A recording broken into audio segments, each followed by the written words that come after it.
So this is my ICT literacy skills video number 2.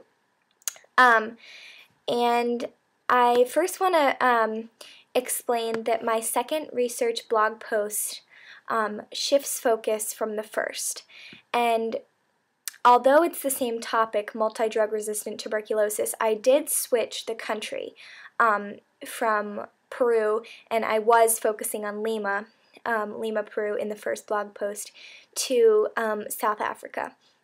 And the reason that I did that is because in Peru, Socios en Salud, or the partner branch of Partners in Health, which is the NGO that has gone into Lima and significantly increased cure rates and really made Peru a success story for alleviating the MDR-TB crisis there. So I shifted to South Africa because today in the modern world, MDR-TB is a huge global issue there. So I did want to explain that I switched that. And so in order to do that, this post is again a bit general. And again, that's purposeful because I had to give some background into the problem in South Africa, because it's not the same problem as in Peru. There's some other factors that make it a little bit more complex in some different ways.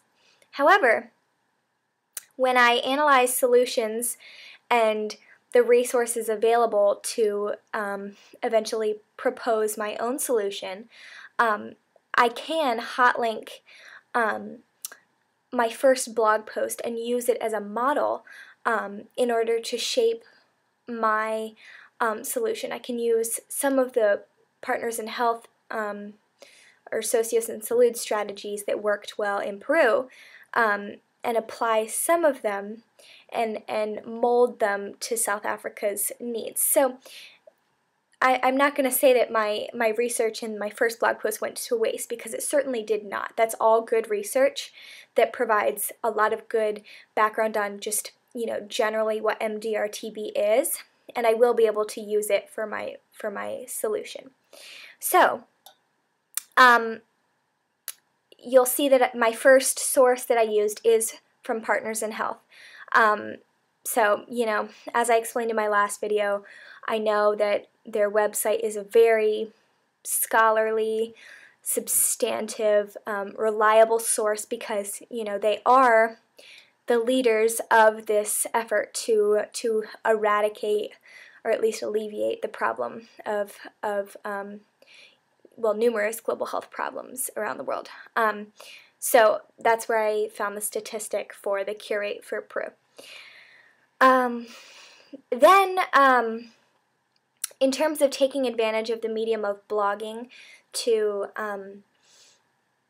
engage readers, I put a picture towards the beginning of the blog post, because I think that when your eye catches, if you're just scanning a blog and your eye catches a picture, then you're immediately drawn to it and you want to read further and to know, why is this picture in here? What does it have to do with the blog post? So I provide it as a frame of reference so that when I refer to specific regions in South Africa that are particularly affected by MDR-TB, then people can go back and look at this map, because it has all the provinces labeled and various cities in those provinces. And MDR-TB is pervasive throughout South Africa. There are, particularly hard-hit areas, but again, I'm going to focus on all of South Africa. So then the bulk of my research for the second blog post I actually did not do online. I did with a book. It's called Watersheds for 10 Cases in Environmental Ethics. And it's a book that Mr. Willard gave me. And although it was published in 2006, it has really great historical context about the complexity of the problem in South Africa. It has a case study about MDR TB and how the AIDS crisis there has made the issue so much more complex because many people are co-infected with both diseases, and since South Africa has the highest infection rate of AIDS in sub-Saharan, actually on the whole continent of Africa, it makes the TB problem even more difficult because you have to treat both at the same time. There's a whole issue with antibiotic resistance and the economic complexity of the problem. So this book does a really great job explaining that. There's probably 8 pages about it, and so I really use this for the bulk of my research. It's great, and I know it's scholarly and substantive because it's an educational book that I think is used as a reference for not only doctors but environmental scientists, and so then this provided me with a launching pad for further, more specific research. And as I learned from my last research experience, in order to type something in on Google, to find what you're looking for, you have to be very specific. And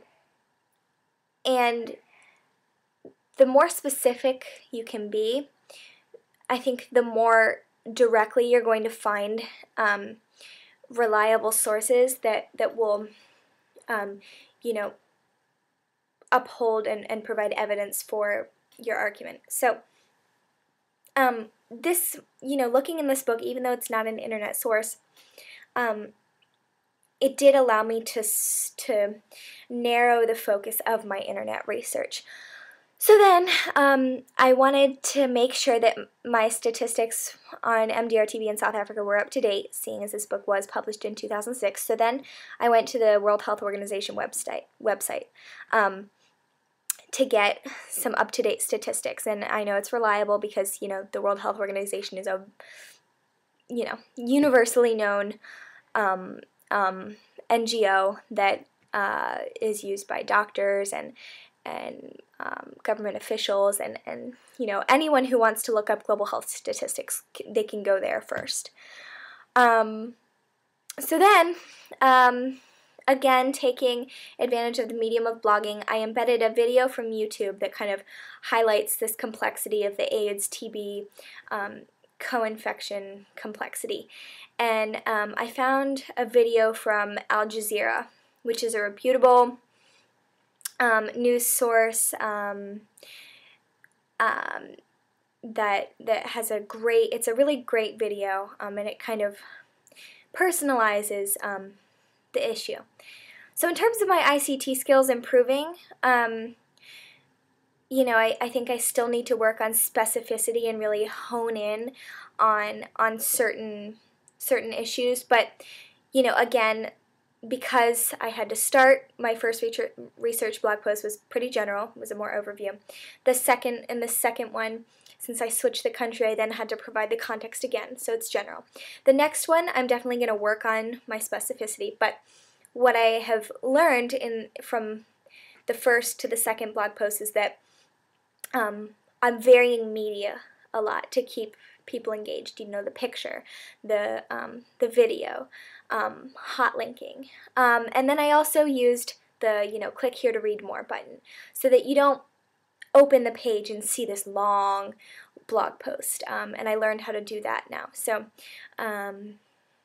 I think I have some things to work on again, but this is just another general overview of the problem in South Africa. So that's it.